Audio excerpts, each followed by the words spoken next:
In this video, I'm going to tell you how to keep your momentum when you're trying to lose weight.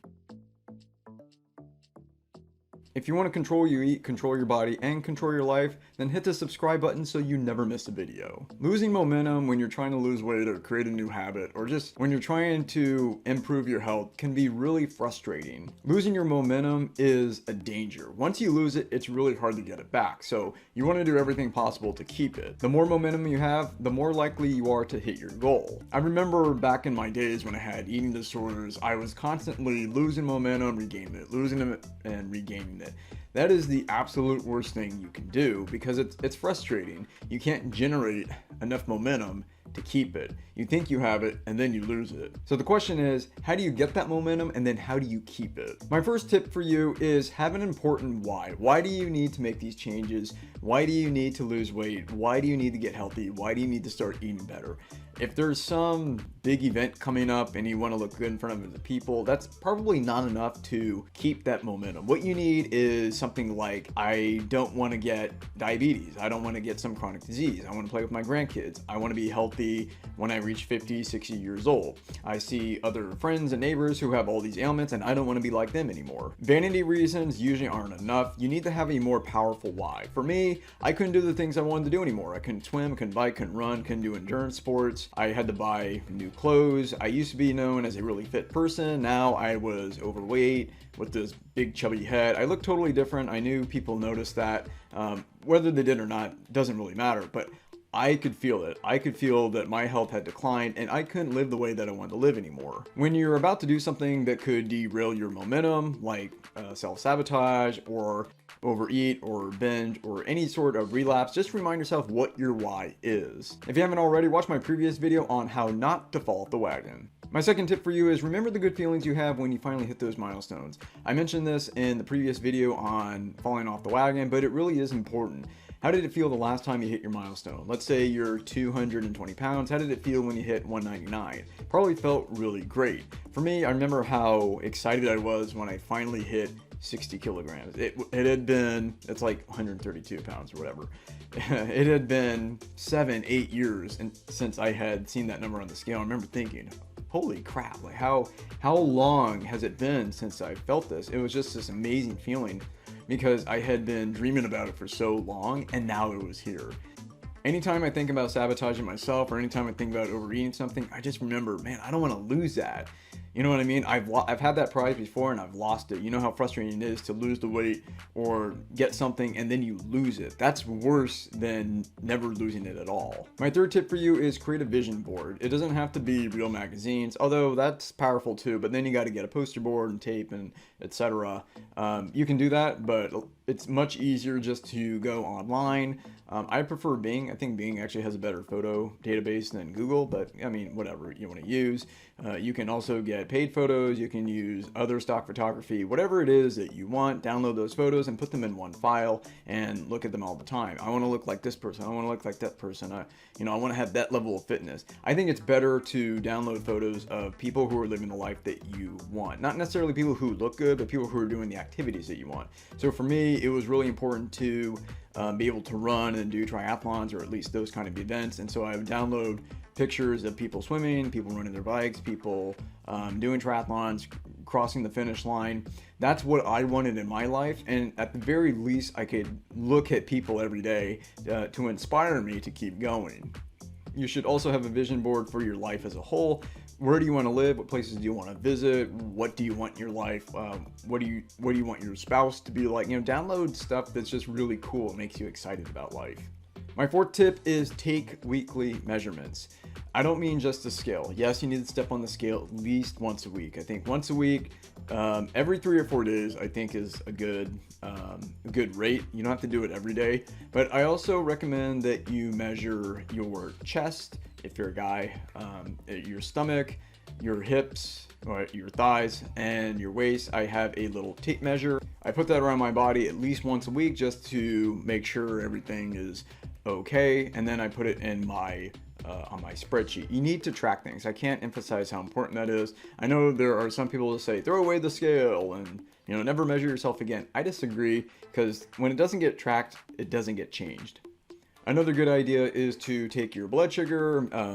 You can get a little glucometer. I get the One Touch. That's the one I prefer. You can get that on Amazon. You can get it at any drugstore, really. It's not that expensive. You need to get test strips and you need to get lancets. And so the whole apparatus would be about $50 or $60. I measure my blood sugar about once a month just to make sure it's in a normal range. I also measure blood pressure and I have a pulse oximeter. You don't necessarily have to do that, but I think blood sugar is one thing that you should be measuring. My next tip for you is to expect plateaus. Sometimes you just hit a plateau, scale doesn't budge, measurements don't change, keep the course. The worst thing you can do is turn around and go back to your own ways and say, F it, it's not worth it. I would rather lose 1 or 2 pounds than nothing at all. I mean, why reverse that? It's just part of the process. I can't explain it. It doesn't invalidate the law of physics or calories in, calories out. It's just one of those anomalies of life. I guess the only way, if you really wanted to break that plateau, just don't eat for 2 or 3 days and the scale will surely go down. Just expect it. It's part of it. It's part of the game. It's almost like the world is testing you. How bad do you want this? Can you deal with the frustration?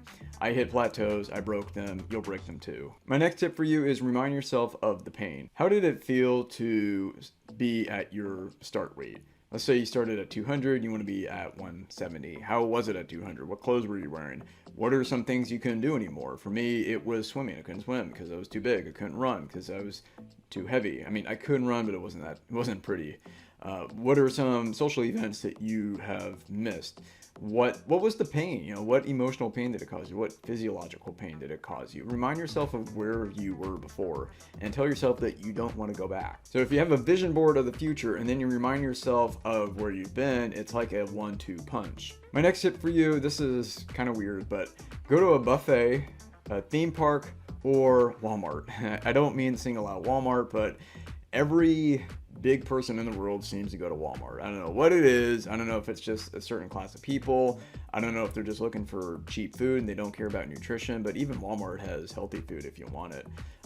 Better yet, I think, is a theme park. Just go to Busch Gardens or Six Flags or one of the Disney parks.